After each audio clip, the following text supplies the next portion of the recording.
With the new year coming up, let me share with you three and a half simple things that would make good resolutions by themselves or will make it easier to complete your other New Year's resolutions as well. 1. Go to sleep as close to 10 p.m. as you can. Improving quality of sleep overall is incredibly helpful for mood, focus, energy levels, and health in general, but if I had to pick one thing that improved my sleep the most, it would have to be this.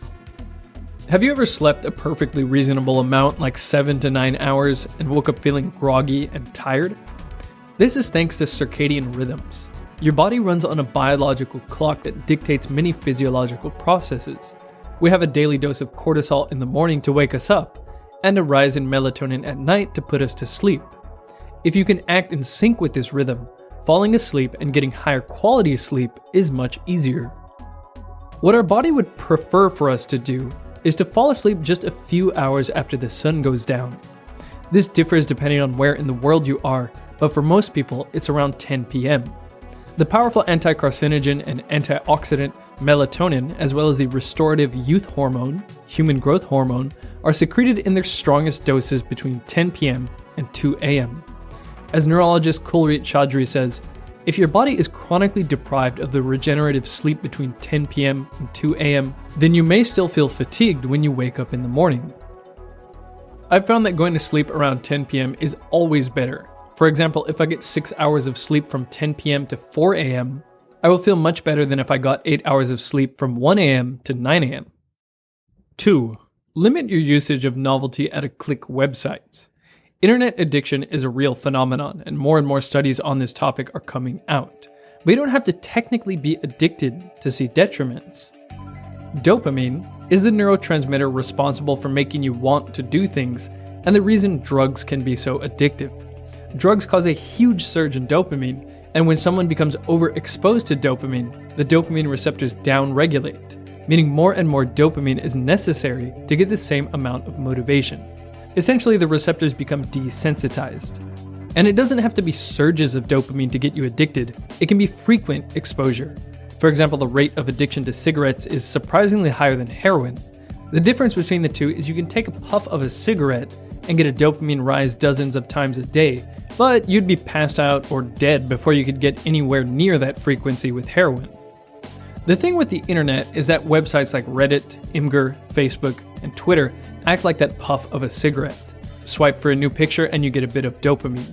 Scroll down and you get a bit of dopamine. Click on a link and you get a bit of dopamine.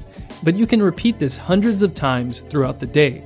This will desensitize your dopamine receptors, and it will be harder and harder to get motivated by activities that aren't instantly gratifying. The gap between behavior and reward with the internet is incredibly small. It can be half a second. Behavior, move thumb. Reward, funny picture. By using the internet too often, it's harder and harder for your brain to tolerate more time between behavior and reward. Imgur can reward you with a funny picture in a couple of seconds, but staying focused on a project can take several hours before you are rewarded with a sense of fulfillment. 2.5 is meditate. I'm lumping meditation in with this because it's a great way to deprogram this kind of anxious, instant gratification-oriented brain. Meditation has a very long list of health benefits, many of which have been scientifically documented. There's far too many to talk about here, but one huge benefit is that it quiets that constantly talking, usually negative, inner narrator. The inner narrator is the one saying, I gotta do this, I gotta do that, what should I eat for lunch? How come so-and-so hasn't texted me back? And so on. There's actually a network in the brain called the default mode network that is generating this mind chatter. It's responsible for thinking about yourself, thinking about how other people are thinking about you, and ruminating about the past and worrying about the future. Meditation has been shown to reduce activity in this network. And a major node in the default mode network called the posterior cingulate cortex is responsible for emotional reactivity. For example, when someone is craving a cigarette, the posterior cingulate cortex strongly lights up.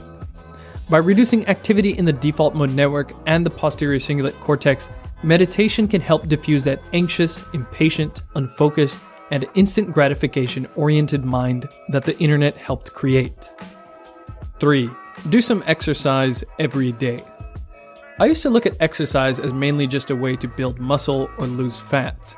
But now, even if it was the case that exercise didn't change the way my body looked at all, I would still do it every day. The positive effects on how it makes your body look pale in comparison to the impressive mental and physiological benefits exercise provides. Exercise has been shown to help people learn much more efficiently, better deal with stress, and drastically reduce anxiety. It improves mood to the point of lifting some people out of depression, and it strengthens focus to the point that some ADHD patients elect to throw out their prescriptions. One big thing exercise does is it raises your levels of brain-derived neurotrophic factor, BDNF. Dr. John Rady, Associate Clinical Professor of Psychiatry at Harvard Medical School, has nicknamed BDNF Miracle Grow for the brain because it directly promotes the growth of new brain cells. Researchers found that if they sprinkled BDNF onto neurons in a petri dish, the cells automatically sprouted new branches, producing the same structural growth required for things like learning.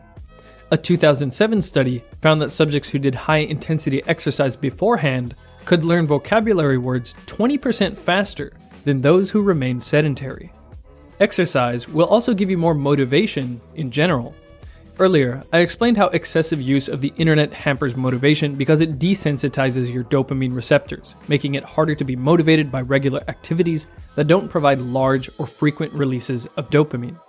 Well, exercise actually triggers the creation of new dopamine receptors, meaning you become more sensitive to dopamine, making it easier to be motivated. This will give a boost in willpower and focus to do the things that you want to have had done, not just the things that you want to do now. Going to sleep earlier, meditation, and exercise. Pretty simple and straightforward things, but deviously hard to turn into a habit. Though once these three things do become habits, they will generate far more motivation and willpower than they require.